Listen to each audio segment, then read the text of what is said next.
عزیز دوستو، اللہ تعالیٰ نے انسان کو بڑی قیمتی زندگی دی ہے،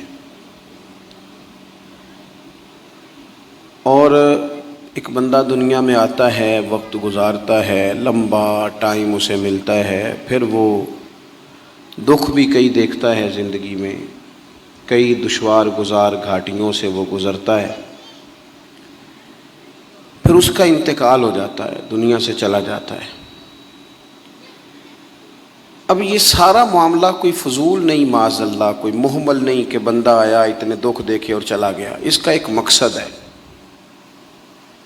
اللہ تعالیٰ نے ارشاد فرمایا کہ الذی خلق الموت والحیات لیبلوکم ایکم احسن عملا، فرمایا ہم نے موت اور حیات کو اس لیے پیدا کیا ہے تاکہ پتہ چلے تم میں اچھے کام کون کرتا ہے، بہترین عمل کون کرتا ہے، سوسائٹی میں، معاشرے میں اچھا کردار کون چھوڑ کے جاتا ہے۔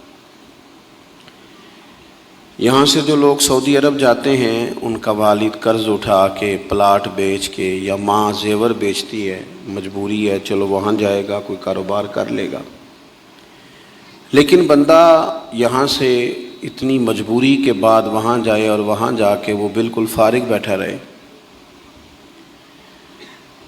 تو اس کو ہر آدمی سمجھاتا ہے، اور کچھ لوگ اسے سخت جملوں سے بھی نوازتے ہیں، کہتے ہیں یار اتنی مشکل سے تیرے باپ نے بھیجا ہے، اتنی آرزوؤں کے بعد تیری ماں نے تیرے لیے بندوبست کیا ہے اور تو یہاں فارغ پھر رہا ہے۔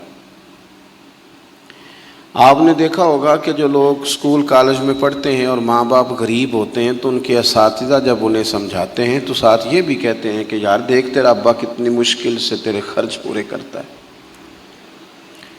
اگر کوئی شخص بھی کسی بھی مقام پہ کوئی ذمہ داری اسے دی جائے اور وہ اپنی ڈیوٹی ٹھیک نہ کرے، مقصد پورا نہ کرے، تو لوگ اس سے خوش نہیں ہوتے، لوگ اس کے لیے اچھے جذبات نہیں رکھتے، کہتے تو اپنا مقصد نہیں پورا، میں یہاں آیا ہوں آپ کو اللہ رسول کی بات بتانے، آپ نے اچھا گمان کر کے مجھے دعوت دے لی کہ شاید یہ ہمیں صحیح طرح سمجھا سکتا ہے، اب میں یہاں آ کے آپ کو اللہ رسول کی بات بتاؤں ہی کوئی نہ، تو آپ کہیں گے میاں آپ کو تو بلایا تھا کہ آپ ہمیں کوئی سمجھا دیں، کوئی نصیحت کر دیں، تو آپ تو ادھر ادھر کی ہانک کے چلے گئے، قبول نہیں کریں گے لوگ۔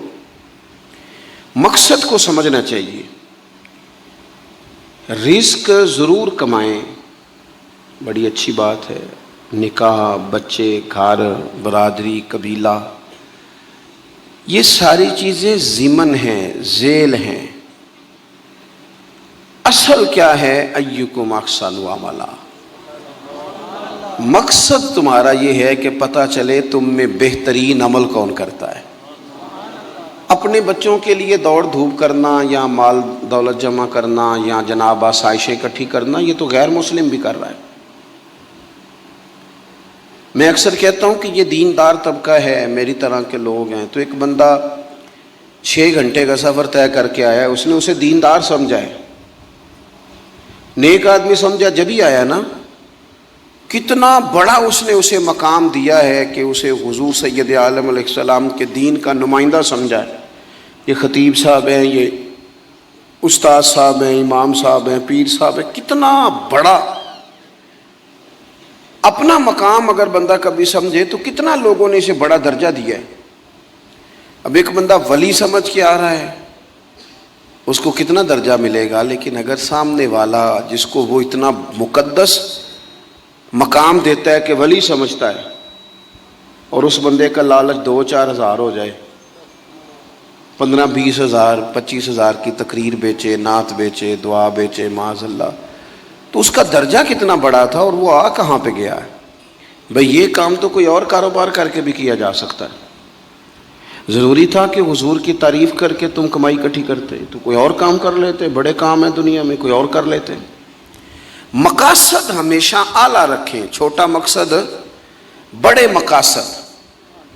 یہ جو آرام ہے، آسودگی ہے، آرام سے بیٹھنا ہے، کھانا پینا ہے، اچھا گھر ہونا چاہیے، تنگ کوئی نہ کرے، تو حضرت امام حسین تو مسجد نبوی کے خطیب ہیں، حضور کے روضے پہ بیٹھے ہیں، لوگ پلکیں بچھا کے سلام کرتے ہیں، تو ٹھیک ہے بیٹھے رہتے، موج لگی ہوئی تھی، کیا ضرورت تھی لیکن امام علی مقام رضی اللہ تعالیٰ عنہ نے مقصد دین رسول پاک سے سیکھا تھا. اپنی زندگی میں آگے بڑھنا، کچھ جد و جہد کرنا، ملت کے لیے، قوم کے لیے، وطن کے لیے، اپنوں کے لیے کوئی کوشش کرنا، ہمت کرنا، نکلنا، اور اپنی ذات سے اٹھ کر تھوڑا سا سوچنا، یہ معیار دین ہے. کوئی کام انسان زندگی میں کرے. ہم یہاں تو کچھ کرتے نہیں، اور اگر کرتے بھی ہیں تو وہ کیا ہے بھلا؟ مرضی کے کپڑے خرید لو، مرضی کے جوتے لے لو، مرضی کا مکان بنا لو. آپ حیران ہوں گے کہ ہم اس ملک میں رہتے ہیں جہاں سیلاب آیا ہوا ہے، غریب لوگ تکلیف میں ہیں، لوگ خیمہ بستیوں میں رہتے ہیں، پر نئے ماڈل کا موبائل مارکیٹ میں آئے تو وہ شارٹ ہو جاتا ہے. ایک طرف لوگوں کو رہنے کو جگہ نہیں، کھانے کو روٹی نہیں، اور دوسری طرف حال یہ ہے کہ لوگ کہہ رہے ہیں جناب گاڑی ہمیں پہلے چاہیے، گاڑی بک کرائیے، وہ پہلے مل جائے، 2-4 لاکھ زیادہ دینا پڑے تو ہم دے دیں گے. یہ مقصود نہیں. مقصد جب بڑا ہو جاتا ہے نا، بڑا، پھر خود بخود یہ چیزیں چھوٹی لگنے لگ جاتی ہیں. یہ جتنی دوڑ دھوپ ذاتی زندگی کے لیے یہ چھوٹی لگنے لگ جاتی ہیں. یہ بھلا لوگ اکتائے کیوں رہتے ہیں؟ مقصد اعلیٰ نہیں بنایا. چلے ایک بندے کا مقصد ہے میں نے شہرت حاصل کرنی ہے، ہو گئی شہرت، جہاں سے جاتا ہے لوگ سلوٹ مارتے ہیں، اب ختم ہو گئی زندگی. ایک شخص نے یہ مقصد بنا لیا کہ میں نے بہت سارا مال جمع کرنا ہے، تو ہو گیا مال جمع، تجوریاں بھری پڑی ہیں، اندر کروڑوں روپیہ ہے، لیکن بیمار ہو گئے تو بیماری صحت پیسوں سے خریدی نہیں گئی، نہیں خریدی گئی. حضرت حسن بصری کہتے ہیں کہ میں ایک بادشاہ سے مجھے کوئی کام تھا، میں ملنے گیا تو مجھے پتہ چلا کہ بادشاہ سال میں ایک دفعہ اپنے گاؤں جاتا ہے. میں اس کے پیچھے اس کے گاؤں چلا گیا تو وہاں ایک قبر تھی. بادشاہ نے سب سے پہلے پڑھے لکھے لوگ لا کے قبر کے قریب کھڑے کیے. تو میں نے پوچھا یہ کیا ہو رہا ہے؟ کہنے لگے ذرا دیکھو، یہ بادشاہ کا ایک ہی بیٹا تھا، ایک کی اکلوتا اس کی قبر ہے. پڑھے لکھے لوگ پہلے کھڑا کیے، پھر اس کے بعد اس نے ڈاکٹر، حکیم، طبیب کھڑے کیے، پھر اس کے بعد اس نے فوجی، سپہ سالار، نیزہ باز، گھوڑ سوار کھڑے کیے. یہ کیا ہو رہا ہے؟ تو کہتے ہیں مجھے بتایا گیا اس کا ایک ہی بیٹا تھا، بیمار ہو گیا، پھر فوت ہو گیا. بادشاہ سال کے بعد یہاں آ کے کہتا ہے پتر یہ سارے پڑھے لکھے لوگ میں نے تیری قبر پہ کھڑے کیے ہیں ملک کے، اگر علم لڑا کے تجھے بچایا جا سکتا تو شاید میں مرنے نہ دیتا. پھر یہ حکیم طبیب یہ سارے کھڑے ہیں، اور بادشاہ کہتا ہے بیٹا اگر یہ ساری ان کی دانائی دے کے تجھے بچایا جا سکتا تو شاید میں تجھے مرنے نہ دیتا.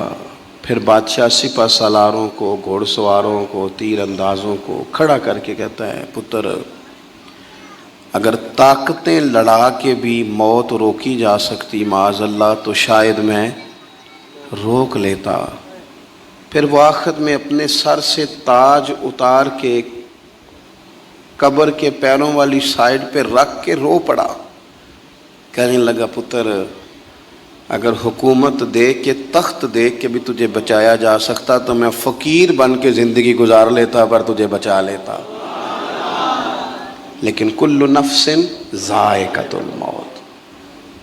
ہم نہ بھول گئے اصل مقصود کیا ہے، کیوں آئے ہیں. ہمارا طرز زندگی، اٹھنا بیٹھنا چند ذاتی معاملات کے لیے، چند ذاتی. میں کہتا ہوں کہ اگر دین پر بھی عمل، دیکھو نا وظیفہ پڑھنے سے روزی میں برکت ہوتی ہے، شک کوئی نہیں. صدقہ دینے سے بلائیں دور ہوتی ہیں، شک بالکل ٹھیک باتیں اپنی جگہ پہ. کیا صدقہ رب راضی کرنے کے لیے دینا ہے کہ بلا دور کرنے کے لیے؟ شک کوئی نہیں اس میں کہ آپ اللہ کی راہ میں خیرات کریں گے تو روزی میں برکت ہوگی. تو آج آ کے وہ وظیفہ بھی صرف روزی میں برکت کے لیے ہی پڑھنا ہے. وہ جو سب سے بڑی رضا ہے رب کی. دیکھو ضروری نہیں ہوتا. میرے حضرت صاحب رحمۃ اللہ علیہ ایک دفعہ بھی میرے گھر نہیں آئے، اور آپ حیران ہوں گے کہ میں سمجھتا ہوں کہ شاید بہتر ہوا، کیونکہ میری اتنی حیثیت نہیں نا، اوقات نہیں نا. میں کو جیتے دل بر سونا، میں کیوں کر اس نو بھاواں، او ویڑے میرے وڑدا نہ ہی پئی لکھ وسیلے پاواں۔ میں سمجھتا ہوں کہ اگر ان کی بات مان لی، ان کے طریقے پہ عمل کر لیا، ان کی کوئی رضا مل گئی اپنے بزرگوں کی، اساتذہ کی، تو یہ زیادہ ضروری کام ہے، یا زیادہ ضروری کام یہ ہے کہ فوٹو ساتھ آ جائے، یا زیادہ ضروری کام یہ ہے کہ وہ کسی جگہ ریکارڈڈ، باقاعدہ ریکارڈڈ میری تعریف کر دے کہ بلے بلے؟ یہ تو ٹھیک ہی نہیں۔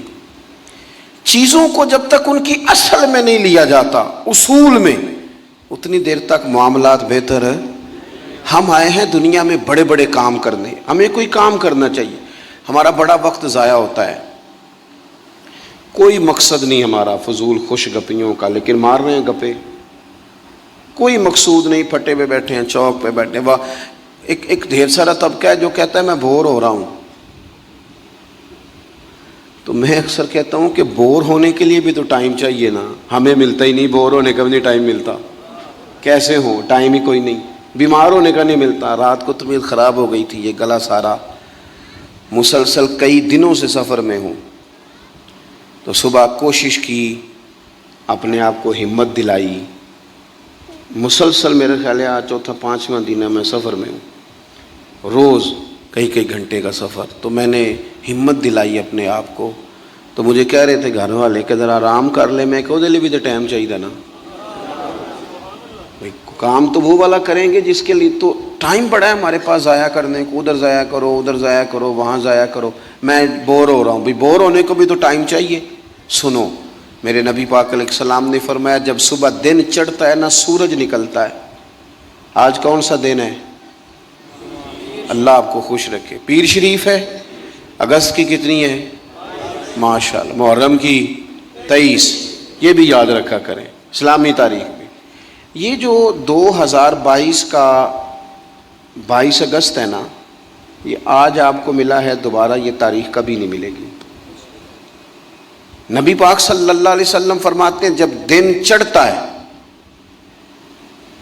تو وہ دن اعلان کرتا ہے کہ اگر کوئی کام کرنا ہے تو کر لو، میں آج آیا ہوں، آج کے بعد نہیں آؤں گا۔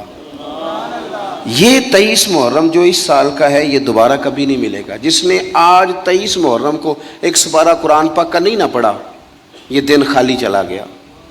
جس نے آج ایک تسبیح بھی درود شریف نہیں پڑھی، یہ دن ضائع ہو گیا۔ جس نے آج کسی غریب کی مدد نہیں کی، کوئی درود پاک نہیں پڑھا، اس کا دن ضائع ہو گیا۔ ہمارے لمحے اللہ فرماتے ہیں اقترب للناس حسابهم وهم فی غفلۃ معرضون، لوگوں کے حساب کا وقت قریب آ گیا ہے، ابھی بھی غافل ہو کے پھر رہے ہیں۔ اب تو حساب دینے کا وقت آ گیا، ہڈیاں کھڑکن، گوڈے کمبن، اڑ گیا لک تیرا، اجے بھی گناہ تو باز نہ آوے، او واہ واہ مرد دلیرا، اجے بھی گناہ تو باز نہ آوے۔ اب تو بات آگے نکل گئی۔ دوستو، مصروف اوقات اور مصروفیت اللہ کے ساتھ، اپنے آپ کو تنہا کرو رسول اللہ کی بارگاہ میں، کچھ وقت مصلی کو، کچھ عبادت کو، کچھ خیر خائی کو، کچھ کوئی خیر کا کام جو ہم سے ہو سکے۔ نبی پاک صلی اللہ علیہ وسلم نے تو یہاں تک بشارت سنائی، فرمایا جس بندے نے گلی سے روڑا اٹھا دیا تھا نا کہ لوگوں کو تکلیف نہ ہو، چلو کچھ کیا تو تھا نا، جس نے روڑا اٹھا دیا تھا رب نے اس کی بھی بخشی فرما دی۔ اگر کوئی کام میں عرض کروں جو کام ہم کرتے ہیں نا اسے ذرا صحیح کر کے کرنا شروع کر دیں، صحیح کر کے۔ میں ایک آفس میں تھا، دفتر میں کسی کام کے لیے گیا تھا، تو میں نے اپنے وہ ڈاکومنٹ سارے متعلقہ آدمی کو دیے۔ وہ مجھ سے کہنے لگے کہ ایک فلاں کاغذ آپ کا کم ہے، آپ کو دوبارہ جانا پڑے گا اور اپنے علاقے کی جو آپ کی یونین کونسل ہے وہاں سے فلاں کاغذ آپ بنوائیں گے، پھر آپ کا کام ہو جائے گا۔ تو میں نے کہا ٹھیک ہے، تھوڑی سی بات چیت ہوئی تو مجھے وہ پہچان گئے، کہنے لگے اوہو آپ تو فلانے صاحب ہیں۔ میں نے کہا جو نام آپ نے لیا ہے یہی میری دادی نے میرا نام رکھا تھا، صحیح پہنچ گئے آپ۔ وہ کہنے لگا اچھا آپ ہیں، آپ بیٹھ جائیں۔ میں بیٹھ گیا، انہوں نے خود ہی وہ کوئی کمپیوٹر سے چیزیں ٹائپ کریں اور وہ ایک فارم نکالا، مجھ سے سائن کرائے، کہنے لگے آپ کا کام ہو گیا، آپ تشریف لے جائیں۔ میں نے ان سے کہا کہ شکریہ تو میں آپ کا ضرور ادا کروں گا، پر میں زیادہ خوش نہیں ہوا، میں زیادہ خوش نہیں ہوا۔ میرے پاس 2 لوگ تھے، گاڑی بھی تھی، میں بھیجتا، یہ کاغذ آ بھی جاتا، علاقے میں بھی فون کرتا، مجھ سے محبت کی جاتی ہے، مجھے فارم جلدی مل جاتا۔ اس کا مطلب ہے آپ سیٹ پر بیٹھ کے بڑے کام کر سکتے ہیں پر لوگوں کے کرتے نہیں۔ آپ پھیرے لگواتے ہیں، یہ لے آؤ وہ لے آؤ۔ آپ جہاں بیٹھے ہیں بڑے مسئلے اگر آپ اپنی پہنچ سے کوئی حل کر سکتے ہیں۔ اور پھر میں نے کہا اگر آپ پسند کریں تو میں آپ کو حضور کا ایک فرمان، اگر آپ سمجھنا چاہیں تو، غور کرنا چاہیں تو ایک فرمان عرض کروں۔ میرے نبی پاک علیہ السلام نے فرمایا جو بندہ بیواؤں کی مدد کے لیے نکلے، یتیموں کی خدمت کے لیے نکلے، یہ سرکاری ملازم فوت ہو گیا تو بیوی کے لیے بڑی مصیبت نہیں بن جاتی؟ ایک تو دن عدت کے، پھر کاغذ بنوانے، پینشن جاری کرانا، بچوں کے لیے مصیبت نہیں کھڑی ہو جاتی؟ فرمایا جو بندہ بیواؤں کی مدد کے لیے نکلے، یتیموں کی مدد کے لیے نکلے، غریبوں کی خبر گیری کے لیے نکلے، میرے رسول کریم علیہ السلام فرماتے رب اسے اتنا ہی ثواب دے گا جتنا اپنے رستے میں تلوار لے کے جہاد کرنے والے کو ثواب عطا فرماتا ہے۔